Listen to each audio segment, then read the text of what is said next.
Welcome back to Hardball. We're back with the 39th President of the United States, Jimmy Carter. His new book is called Palestine, Peace, Not Apartheid. And President Carter, why did you use the word apartheid in the book's title? Well, let's look at the entire title, if you don't mind. The first word is Palestine, which involves the land that belongs to the Palestinians, not the Israelis. I didn't refer to Israel because there's no semblance of anything relating to apartheid within the nation of Israel. And I also emphasized the word not, that is peace and not apartheid. That's what I hope to accomplish with this book, is some move toward that goal. But there's no doubt that within the occupied territories, Palestinian land, that there is a horrendous example of apartheid. The occupation of Palestinian land, the confiscation of that land that doesn't belong to Israel, the building of settlements on it, the colonization of that land, and then the connection of those isolated but multiple settlements, more than 200 of them, with each other by highways on which Palestinians can't travel, and quite often where Palestinians cannot even cross. So the persecution of the Palestinians now under the occupied territories, under the occupation forces, is one of the worst examples of human rights deprivation that I know. And I think even worse, though, than a place like Rwanda? Yes, I think, yes. You mean now? Yes. Oh, yeah, I think the impression now of the Israelis, of the Palestinians by the Israelis, is worse than a situation in Africa like the oppression of Rwandans and the Civil War. I'm not going back into ancient history about Rwanda, but right now, the persecution of the Palestinians is one of the worst examples of human rights abuse I know, because the Palestinians... When you're talking about right now. You're not talking about, say, I'm not talking about ancient history. Ago. No. Well, Rwanda wasn't ancient history. It was just a few years ago. You can talk about Rwanda if you want to. I want to talk about Palestine.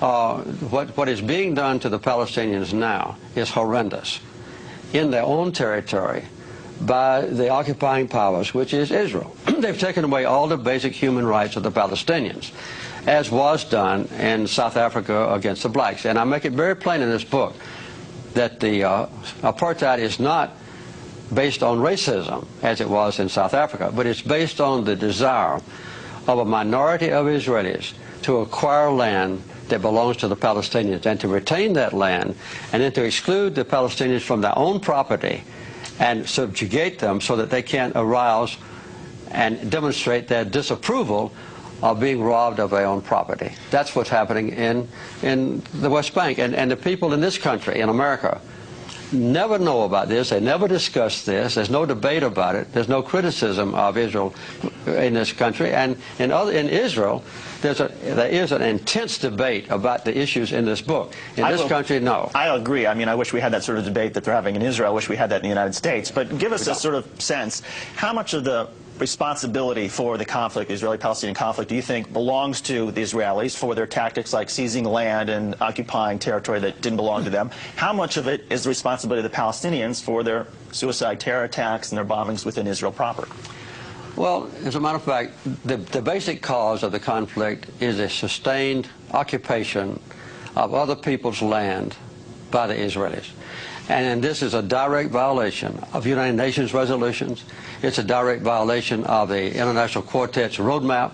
It's a direct violation of the commitments that leaders of Israel have made in the past at Camp David when I was president and in Oslo, promising that Israel would withdraw from occupied territories. They have failed to do so. In response to that, and I'm not excusing them, there have been acts of violence. As a matter of fact, though, Hamas, the #1 accused persons of violence, have not committed an act of suicide bombing that caused an Israeli life now since August of 2004. And I hope that they won't do that anymore. Other participants of the Palestinian society, smaller ones, have committed some atrocities. But the loss of life in the entire occupied territories has been horrendous and has been